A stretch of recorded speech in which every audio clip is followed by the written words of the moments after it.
This is New Zealand, a country that ranks among the safest on Earth.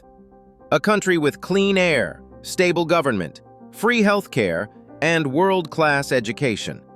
By almost every global metric, this should be a place people rush toward.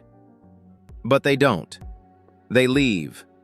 Not because of war, not because of famine, not because of political collapse.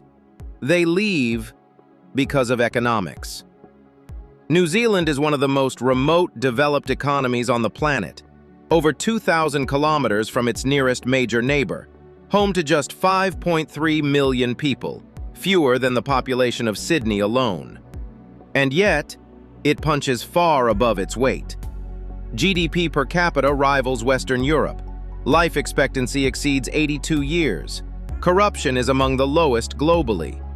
On paper, it's nearly perfect. But economies don't run on paper. They run on people. And New Zealand is losing them. Every year, tens of thousands of New Zealanders leave. More than 600,000 New Zealand-born citizens now live in Australia. That's over 10% of the entire population. Per capita, New Zealand loses people at rates comparable to countries facing crisis. Except New Zealand isn't in crisis. Or at least, not an obvious one. The most alarming part? These aren't retirees. These aren't dependents. They are young, highly educated, at the very beginning of their productive lives. This is not migration. This is brain drain. The problem isn't quality of life, it's opportunity density. New Zealand's economy is narrow by necessity. Its distance makes large-scale manufacturing uncompetitive. Its financial sector can't rival Singapore. Its startups struggle to scale far from capital and markets. What remains are industries that must exist locally. Tourism, local services, agriculture, real estate. And that last one dominates everything. Roughly half of New Zealand's economic activity is tied directly or indirectly to housing. Not innovation, not exports of complex services. Housing. New Zealand has some of the least affordable housing in the developed world. In cities like Auckland, house prices exceed 10 times the median income. For young professionals, this creates a brutal equation. Work hard, earn well, still fall behind. And when Australia offers higher wages, larger job markets, identical language, nearly identical culture, and unrestricted movement, the decision becomes almost frictionless. Leaving isn't dramatic.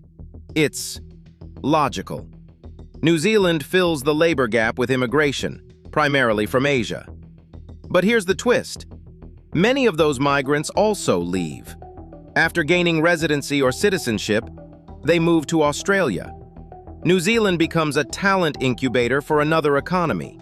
Meanwhile, Australians move into New Zealand, mostly older, wealthier retirees. The result?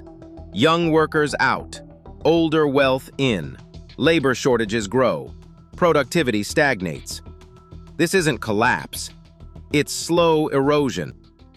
History tells us something important. Economic decline rarely announces itself. It doesn't arrive with riots or empty shelves. It arrives with fewer startups, slower wage growth, rising asset prices, and young people quietly leaving. The Roman Empire didn't fall overnight, neither did post-industrial Britain. They aged, and New Zealand is aging, faster than it replaces itself. The paradox is this.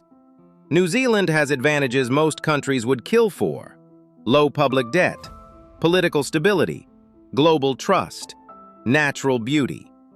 But fixing this requires creating high-value industries, reducing reliance on housing speculation, making ambition economically viable inside the country. That's hard, and it's slow, but it's not impossible. New Zealand isn't failing, it's leaking. And leaks don't feel urgent until one day, nothing flows anymore. In the modern world, countries don't compete for land. They compete for people. and even paradise has to pay them to stay.